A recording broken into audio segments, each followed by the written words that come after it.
বাঙালি খানায় সবাইকে স্বাগত জানাই। আপনারা তো সবজি দিয়ে মুগ ডাল অনেকভাবে রান্না করে খেয়েছেন। একবার আমার মতন করে সহজ পদ্ধতিতে আপনিও শিখে নিতে পারবেন ছোট ছোট টিপস সহ। তবে আমার বাড়িতে আজকে মুগ ডালের মহারানী কিভাবে রান্না করা হলো, চলুন সেটা একবার দেখে নেওয়া যাক ভিডিওর মাধ্যমে। তবে আপনি যদি একবার বানান তবে বারবার বানাবেন, এতটাই সুস্বাদু খেতে। গরমের দিনে দুপুরবেলা ভাতের সঙ্গে দুর্দান্ত লাগবে। এখানে আমি বেশ কিছুটা মুগ ডাল নিয়ে নিয়েছি। আজকে নিয়েছি সোনা মুগ ডাল। মুগ ডালগুলোকে বেশ ভালো করে পরিষ্কার করে বেছে নিতে হবে। এই পর্যায়ে শুকনো খোলায় ডালগুলো ভেজে নিতে হবে। 2 থেকে 3 মিনিটের মতন বেশ মিডিয়াম আঁচে ভালো করে ভেজে নিলেই হবে। অথবা ডাল থেকে যতক্ষণ সুগন্ধ না বেরোচ্ছে ততক্ষণ বেশ ভালো করে ডালগুলো ভেজে নিতে হবে।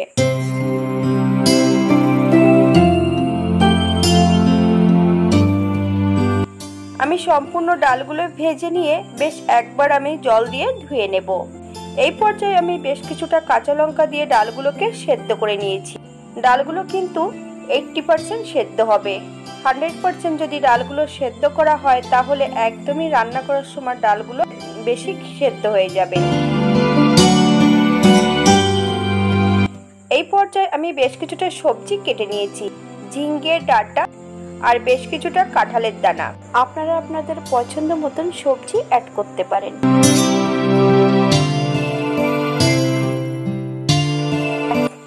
এই পর্যায়ে একটা কড়াইতে 1 চামচ সাদা তেল অ্যাড করব। তেল গরম হওয়া পর্যন্ত অপেক্ষা করতে হবে। ফোড়নে রেখেছি 1 চামচ সাদা জিরে। ফোড়ন থেকে সুগন্ধ বেরোলে তেজপাতা শুকনো লঙ্কা অ্যাড করব।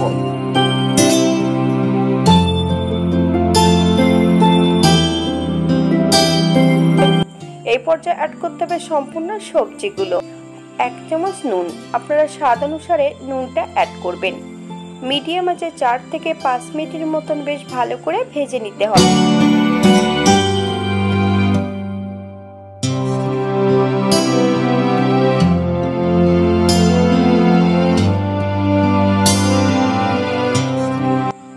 মিনিট পর এই পর্যায়ে সম্পূর্ণ সেদ্ধ করা ডালগুলো অ্যাড করব। মিডিয়াম আছে আবারও আমি বেশ 4 থেকে 5 মিনিটের মতন ডাল এবং সবজি দিয়ে বেশ ভালো করে কষিয়ে নেব।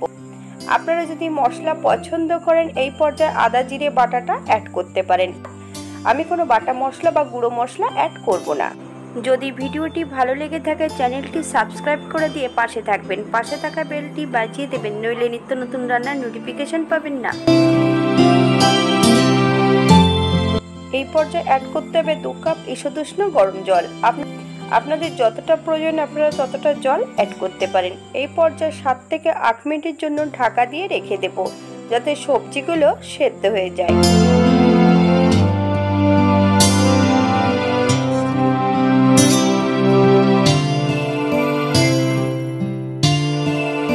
একবার চেক করে নিতে হবে সবজিগুলো সেদ্ধ হয়েছে কিনা।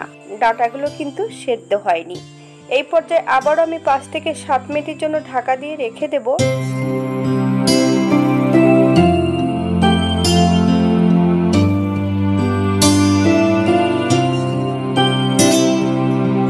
7 মিনিট পর এই পর্যায়ে অ্যাড করতে হবে 1/2 চামচ হলুদ গুঁড়ো। আপনারা রঙের জন্য এখানে কাশ্মীরি লঙ্কার গুঁড়োটা অ্যাড করতে পারেন। বেশ ভালো করে নেড়েচেড়ে মিশিয়ে দিতে হবে।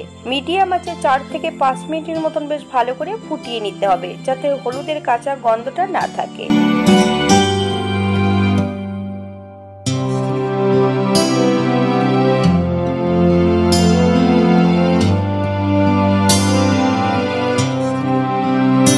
এই পর্যায়ে অ্যাড করব 1 চামচ চিনি। আপনারা যদি পছন্দ করেন তাহলে পরিমাণে বাড়িয়ে দিতে পারেন। সবজি সেদ্ধ হবার পর চিনি আর হলুদটা অ্যাড করবেন। আগের থেকে যদি হলুদ অ্যাড করে দেন তাহলে ঝিঙ্গেগুলো কিন্তু সেদ্ধ হবে না।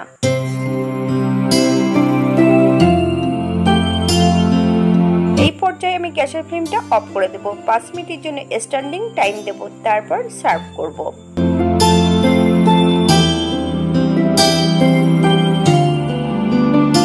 আপনারা যদি টমেটো, আদা বাটা, জিরে বাটা যদি পছন্দ করেন তাহলে অ্যাড করতে পারেন।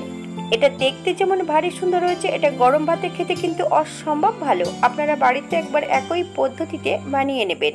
যদি হাতে সময় থাকে তাহলে একটা লাইক কমেন্ট করে শেয়ার করবেন।